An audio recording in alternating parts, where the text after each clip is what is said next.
Hi there. Today we're talking about what constitutes a balanced and a healthy diet. The main question that we're focusing on is which foods should we eat more of and which foods should we try and avoid. So let's get right to it. In June 2011, the United States Department of Agriculture came up with a new set of dietary guidelines called the My Plate. By the way, you're looking at an image of that on your screen right now. Now, having analyzed this and some of USDA's previous efforts in the area, I can tell you that My Plate is definitely better than USDA's previously released and highly criticized food pyramids. You'll find that the My Plate guidelines are easy to understand, and I suspect that we'll be seeing this image on our food packages soon enough. So it's important for us to interpret this and go through some of the key consumer messages recommended by the USDA. So let's get right to it. The first recommendation provided by the USDA is that fruits and vegetables make half our plate. This frankly is very good advice, as fruits and vegetables are excellent sources of minerals, vitamins and carbohydrates that our body needs. Now, the amount of fruits and vegetables you need depends on your age, sex and physical activity. You can calculate the number of cups of fruits and vegetables you need on a daily basis by visiting the website choosemyplate.gov. The same link is also available in this video's description. The second recommendation provided by the USDA is that a quarter of the food on your plate come from grains, and that at least half of the grains you eat be whole grains. Now, while that is a very good start, my recommendation, which stems from the Harvard School of Public Health, is that you make all of the grains you eat whole grains. The source of this information can be found in appropriate links in this video's description. Finally, My Plate recommends that a quarter of your plate have protein-rich foods like meats, beans, nuts, and seeds.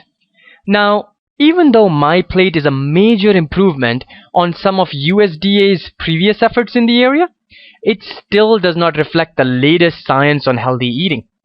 For instance, nowhere does My Plate highlight that beans, fish, and chicken are better protein choices than red meat. My Plate is also silent on a large portion of the US diet that is junk. This includes sugary drinks, sweets, refined grains, and the like. So, to give you the best advice on healthy eating, I would like to discuss with you the Healthy Eating Pyramid.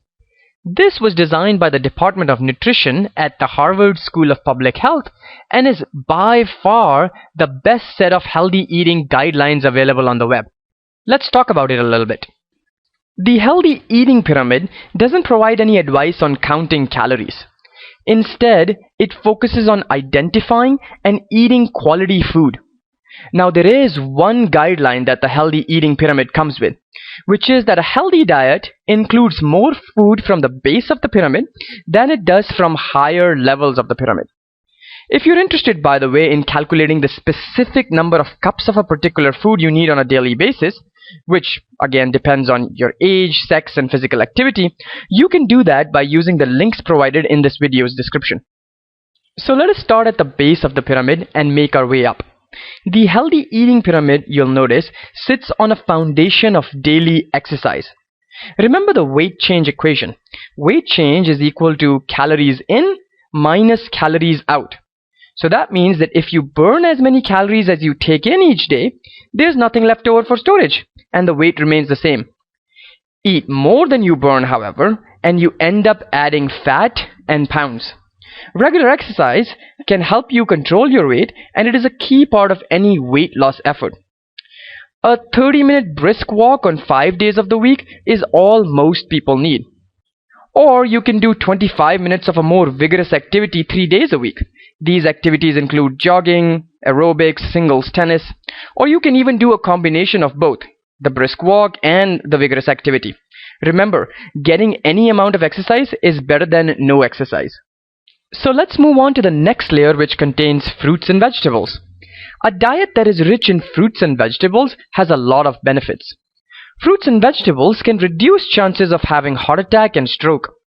They also help protect against some forms of cancer and lower blood pressure. Now, you can visit the link in this video's description to calculate the number of cups of fruits and vegetables you need, but the range is somewhere between 2.5 to 6.5 cups of fruits and vegetables a day. Next up are plant-based oils. Plant-based oils are an excellent source of good or unsaturated fat. These oils include olive, canola, soy, corn, sunflower, and peanut oils. The recommendation is that we use plant-based unsaturated oils for our cooking needs and completely eliminate the use of saturated or hydrogenated oils. Now, we have opined at length about the benefits of eating whole grains in a previous video. We now know that our body cannot digest whole grains as quickly as it can highly processed carbohydrates like white flour. This slow digestion keeps blood sugar and insulin levels from rising and then falling too quickly. Better control of blood sugar and insulin can keep hunger at bay and may prevent the development of type 2 diabetes. Now we'll move on to the next layer, which contains some more healthy fats and proteins. Nuts and seeds have healthy fats, otherwise known as unsaturated fats, and these are good for the heart. Beans and tofu are excellent vegetarian sources of protein.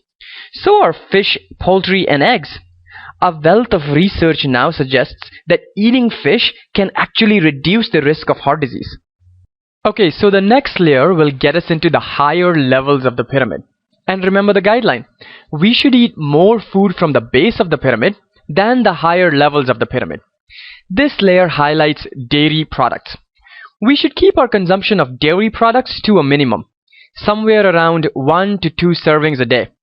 This is because milk products can contain a lot of saturated fats. If you enjoy dairy foods, try to stick mainly with no-fat or low-fat products. Click on the link in this video's description to find out the recommended daily quantities of milk products that are broken out by age groups. At the very top of this pyramid, you will find products that are extremely unhealthy. These we should not consume at all or consume extremely sparingly. Some of these products are red meat and butter, which contain large quantities of saturated fats. Also in this layer are sugary drinks, white rice, white bread, and white pasta. These food products can lead to weight gain, diabetes, and heart disease. The salt shaker is a new addition to this layer and is based on extensive research linking high sodium diets to increased risk of heart attack and stroke. Finally, let's talk a bit about multivitamins. A daily multivitamin, multimineral supplement offers a kind of nutritional backup, especially when it includes some extra vitamin D. Now, remember that no multivitamin can in any way replace healthy eating or make up for unhealthy eating, but it can fill in the nutrient holes that can sometimes affect even the most careful eaters. Now that we've gone through the several layers in the healthy eating pyramid, I recommend that you take a printout of this slide using the link provided in this video's description and hang it to a fridge for handy reference. Okay, so now that we have all this new information courtesy of the healthy eating pyramid, let me ask you the following question, which is, what is the best way to eat healthy? Well, the answer to this question is probably the most important advice I can offer in this entire video series, which is, the best way to eat healthy is to learn to cook your own food. Now, I know that our lives are really busy and that we do not have time for cooking. But let's remember that the food we put in our bodies directly affects our health and longevity. I recall a story which was first told by the famous investor Warren Buffett. He said that if you knew that you were only going to have one car for your entire life, you would probably take really good care of it. You would change its oil and fix any engine troubles before they became major problems. You would definitely not disregard your car if you knew that that was the only car you were ever going to have. Well, just like the car, Mr. Buffett added, you only get one body for your entire life. So, clearly this story tells us that it is important for us to take care of our body and eat healthy. And the best way to eat healthy is to learn to cook your own food.